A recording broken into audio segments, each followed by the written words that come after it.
Good morning. এখানে দেখতে পাচ্ছ তোমরা গোলগঞ্জ যে রেল ব্রিজ মানে হচ্ছে এখানে ওভার ব্রিজ, যে রেল গেটটা ছিল আগে খুব জাম।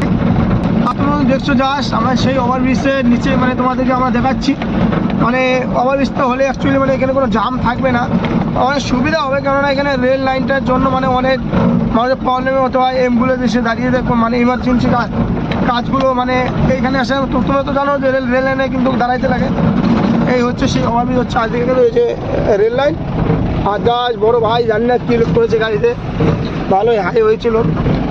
আর এই যে দেখতে পাচ্ছ মানে কাজ করার যে মানে মেশিনগুলো রয়েছে অনেক অনেক রয়েছে এইখানে, সামনে কিন্তু আরও কিন্তু অনেক মেশিন রয়েছে। আর এটা কিন্তু হচ্ছে সেই গোলগঞ্জ রেল গেট, এটা সবাই চেনো। আর সামনেই কিন্তু হচ্ছে ধুবড়ি যে মানে ওভার ব্রিজটা হবে, সেই ওভার ব্রিজের মানে ধুবড়ি তো ওভার ব্রিজ না, সরি, মানে যে ব্রিজটা আর কি হবে সেই ব্রিজে কিন্তু এটা সামনে রয়েছে বালাদানে। আমি ওটা মানে তোমাদেরকে দেখানোর চেষ্টা করবো।